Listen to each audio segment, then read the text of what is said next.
Dr. Ronny Jackson was Donald Trump's nominee to lead the Department of Veteran Affairs. Now, of course, this happened after the Trump administration fired David Shulkin, who was a holdover from the Obama administration. And Shulkin was an individual who fought against the idea of privatizing the VA. Trump didn't like that, got rid of him, and suggested that maybe Ronny Jackson is a better fit. Well, he should have done a little more vetting of Ronny Jackson because there were some reports indicating that his behavior was incredibly unprofessional.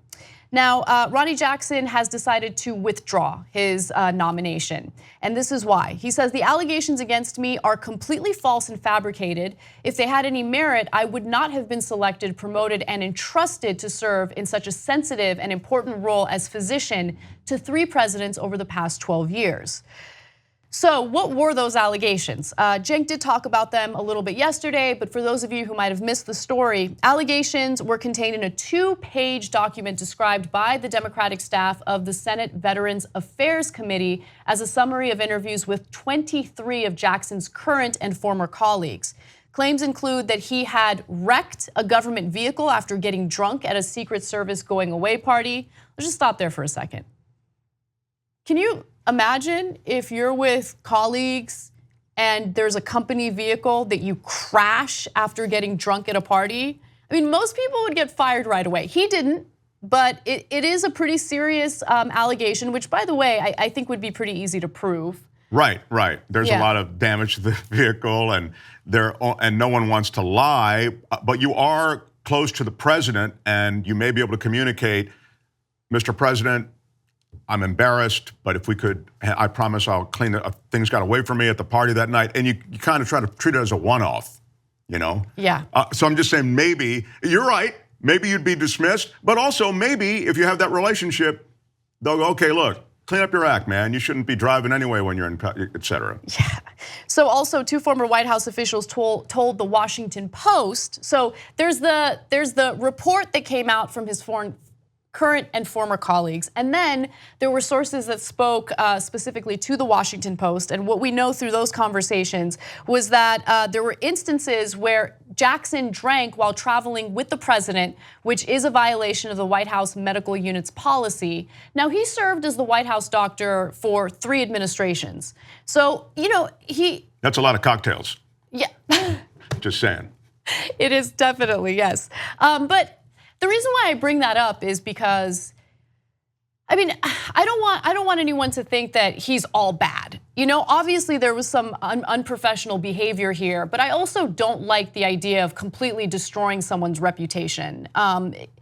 There had to have been, you know, some good that he did while serving 3 different presidents. I mean, he said a lot of complimentary things about Trump, which I think is the easiest way to manipulate Trump. That's the reason why he got that nomination. I mean, it's so easy to manipulate him. If I were around him and I wanted things to get done, I'd just be like, oh, Mr. President, you are the biggest president ever. Doesn't make any sense. You are a big, beautiful president. The biggest, most beautiful president that's ever. Can you please expand government programs for the poor? Right. Can you do something about affordable housing? It would be the easiest thing in the world, but anyway. Yeah, you're the most president I've ever been around. You're the mostest president that's ever existed. Yeah. Okay, by the way, other allegations included a pattern of handing out medication. This is, in my opinion, the most serious. With no patient history, writing himself prescriptions, and contributing to a hostile work environment where there was a constant fear of reprisal. Okay, maybe there weren't really redeeming factors. He sounds pretty terrible. And we're not even at everything. You know, I mean, this is still just part of the memorandum that was sent on his behavior. You know, you know what I'm talking about. You're right. You know. I think I want to be as fair as possible when covering these stories, even if I have my own biases against Trump and his lack of vetting. You know, you look at all these allegations and they're incredibly serious, and you know, slanging out prescription drugs is no laughing matter, especially right now. Well, when 23 people step forward and they volunteer at great personal risk to their career, they volunteer information about this nominee. That means that that environment really had to be toxic. I mean, they felt an obligation, and this is something that really is laudable. They feel an obligation to the VA, right? He's going to be running the VA, this huge, important administration, the Veterans Administration, and they wanted to step forward and go, wait a minute, this guy has done these things, and we think these are character flaws that will play themselves out in more dangerous ways if you were put in charge of the VA. So I give the people who stepped forward a lot of credit. 23 of them. I mean, that's a pretty damning number of people who stepped up. And the allegations were so serious that even Republicans, had to pause and really rethink the idea of confirming him.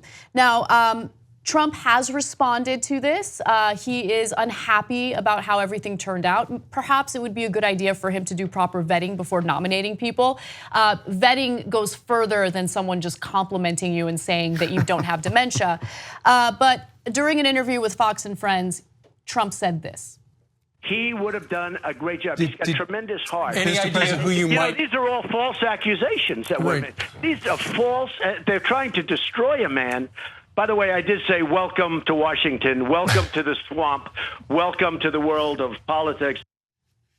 Well, he doesn't know that they're false allegations at all, of course. He doesn't know anything, but no. More importantly, that last part of his statement in regard to welcome to the swamp, you have created more swamp monsters. Like, that is what you've done during your administration. And I'm not just talking about Ronny Jackson. I'm talking about the people who he has nominated for his cabinet, and also, Mike Pompeo just got confirmed. Mike Pompeo is not like some going rogue person who's gonna shake things up. He's a war hawk, and it's more of the same. It's not like Trump came into the executive branch and really shake things up.